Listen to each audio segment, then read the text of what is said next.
Yo, what's up, everybody? Welcome to episode 9, 10 of Plug Talk Tuesday. Let's go. Everybody knows it's Black History Month. And on last week's episode, we talked about slavery's impact on the economy still to this day. And we're going to continue that theme. But what I want to narrow in on is the housing market and the school system. And you may be thinking, what in the world does slavery have to do with the housing market and the school system? Well, I'll tell you.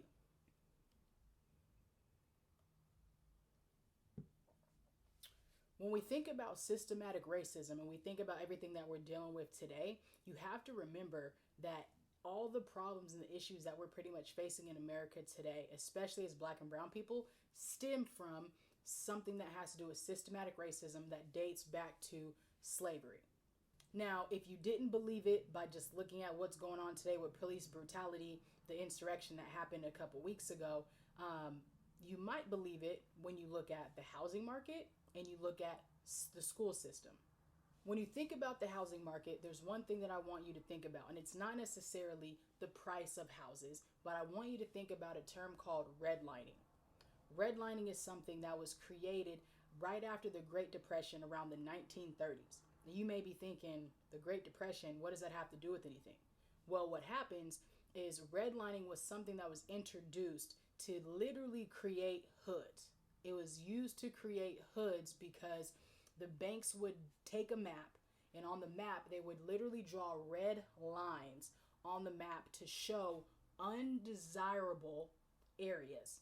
Literally saying these are areas where Black people are, and so these are undesirable areas that we're not going to put loans on. We're not going to give people loans in these areas if they want to buy houses. So what does that do? That also impacts investors who want to be able to invest in specific areas to be able to create better looking houses. Now, if you're already in the real estate market or you're a real estate agent, you've probably heard of redlining before because this is something that you had to learn about when you were taking your exam. And redlining is important because once we started to get into the Civil Rights Act and the Civil Rights era around 1964, 1968, after Jim Crow laws and stuff were done away with, this is where the housing department banned redlining. And it's really important because it's a systematic issue that people are still dealing with today. So the one thing that I want you to think about when you're driving around neighborhoods and you're looking at it, you have to know that they were structured this way intentionally by systematic racism and white supremacy policies that were implemented years and years ago. So think about it this way. Let's say that about 50, 60 years ago, you were a real estate agent and you were going to show somebody a property. You would be given a map, and you would be able to see on that map red lines that are literally telling you do not show your client's houses in this area.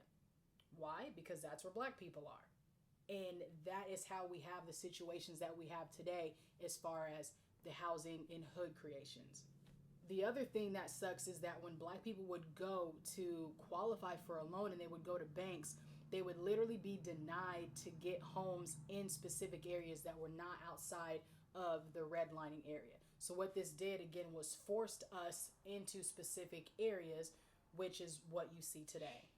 Something else that this created was sundown towns. I'm not sure if you ever heard of this before, but sundown towns were literally areas that where if you were Black or brown and you were caught in one of these towns after the sun went down, you would probably not make it home that night.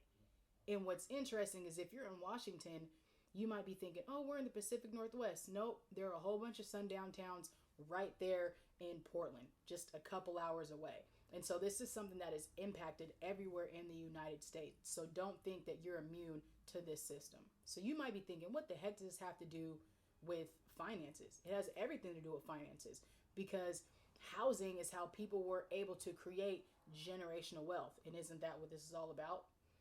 So when you think about how does somebody create generational wealth and how is a house something that creates generational wealth, well, I'll tell you. When people have a house and they own their home, whether they have a mortgage on it or not, what happens is that home grows in equity.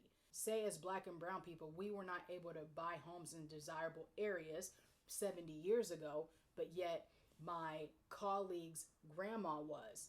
And let's say that she was able to buy a house, and now that house that she bought all those years ago went up in equity. And equity is what was used to be able to pay for my colleague's college fund.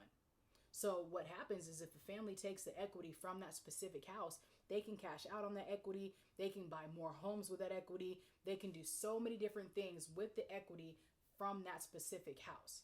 Now, what that does then is, again, one, sends my colleague off to college. That also allows them to be able to take that house and pass it down and reuse that same money. That's how so many families were able to create generational wealth. It's because they had the ability to have ownership when we did not. And all of that is because of redlining. Now, if you were lucky enough to come from a family, you're black and brown, and there was ownership in it, and that house is still in your family, do not sell grandma's house, because that house will have the ability to help you create wealth that outlasts your grandma. And houses is traditionally the main way that people are able to create the wealth that you see today, which is why real estate is so powerful. Okay, so to recap, number one, you have redlining. When did redlining start? It started after the Great Depression around the 1930s. What did that do? That literally prevented black and brown people from being able to buy houses in specific areas. And it also told real estate investors and mortgage lenders not to sell people houses in these areas, not to give people loans in specific areas. And real estate agents would literally not show people houses in certain areas that were in the red lines, which again contributes to the way that our cities are set up to this day. So that's something that's really important to remember when you're thinking about keyword gentrification. And gentrification is essentially somebody coming in and revamping the hood. And this is something that you've heard if you listen to Nipsey. Nipsey talks about gentrify your own hood. Jay-Z talks about the exact same thing. And now if you are in the Tacoma area, you can probably go through the Hilltop and see that it has been completely gentrified. And this is what's really interesting, is that you can take a specific area where before the Hilltop was the hood, and now it's been gentrified and looks completely different than what it did 15, 20 years ago. So don't just think that things just happen haphazardly. No, all this stuff is based on a specific system. And again, that's systematic racism based off of policies that were implemented years and years ago. And these are the reasons why it may be so hard for you and your family to build wealth and generational wealth, which is why I'm having this conversation with you, so that way you can start playing the game to win. So now let's talk about the impact on the school system. So let's say you have all these black and brown people that you put in one specific area. You give them less quality houses to live in. Because the houses are less quality, that means the property taxes on those houses are going to be low, which means the money that comes from those houses to fund schools is not going to be that much. Then you say you have on the other side, let's really just use Tacoma for an example. So let's say you have the Hilltop area, you have schools like Jason Lee and Stanley and all that. Let's use the other side, right, where you have schools like Wilson and Curtis, okay? Essentially what happens is those houses on that side of the town are worth more. Their value is higher, which means the property taxes that come from that house to feed those schools is going to be higher. So what that means is the way the school systems are work out when it comes to public schools is that they are funded based off of the schools in those areas. So if you have a hood and you have low valued houses and the property taxes that come from those houses to pay for those public schools, and it's not a lot, where do you think that ends up?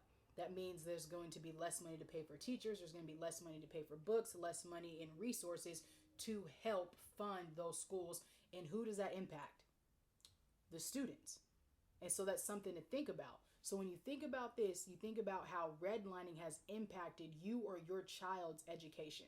And that's the part that sucks. And this is why it's so important to learn our history, because you see that to this day, slavery has had an impact on our lives for generations.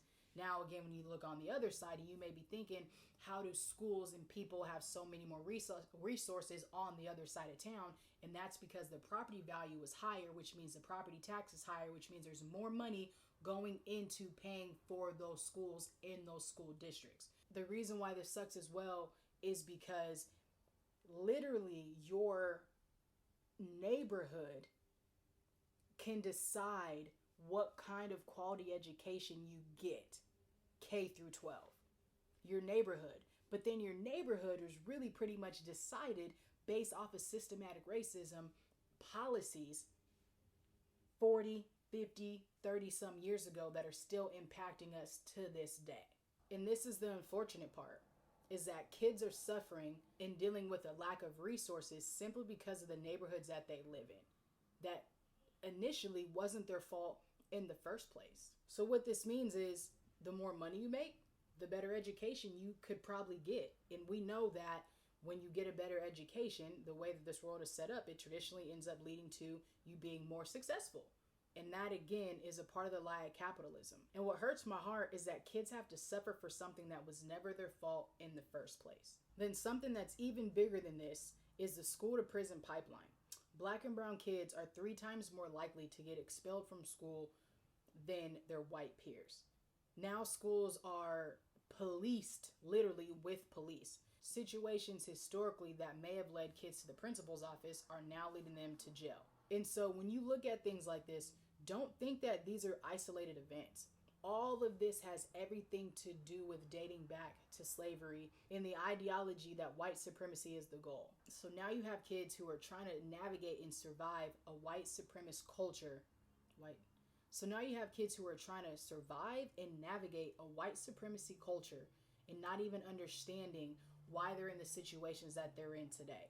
And you also have parents who are just trying to do the same thing but dealing with this in their workspace. And more times than not, these black and brown kids are getting in trouble in school because their behavior doesn't reinforce whiteness. So I don't want you to be led to believe that the stuff that is happening today in our culture is just a coincidence. Everything points back to slavery, which is why we have to do our part in addressing and calling out systematic racist policies that we have been suppressed by for years. So to recap, our cities look the way that they do because of white systematic policies that were implemented 70 plus years ago, resulting in things like redlining. Redlining ended up creating specific hoods and sundown towns and prevented us from being able to, 1, buy houses and buy houses in more desirable areas. 3, this also had an impact on wealth creation for families for years to come, which is why if as a black and brown person, you have a family in your home, keep it in your home for years to come, because of that home right there can change your family's life and legacy as far as the finances are concerned. 4, this also impacted the school system. This impacted the school system by the resources that kids have available to them, and then it also impacts them by how they are being policed within the school and the stuff that they're taught and the resources that they have. So don't be fooled or tricked into thinking that all this stuff is just a coincidence.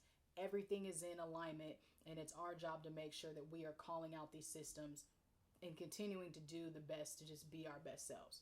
I hope you enjoyed this episode. Share it, like it, comment. Thank you for tuning in to Plug Talk Tuesdays. I'm Coach Reese. Remember, you're worthy. Let's go.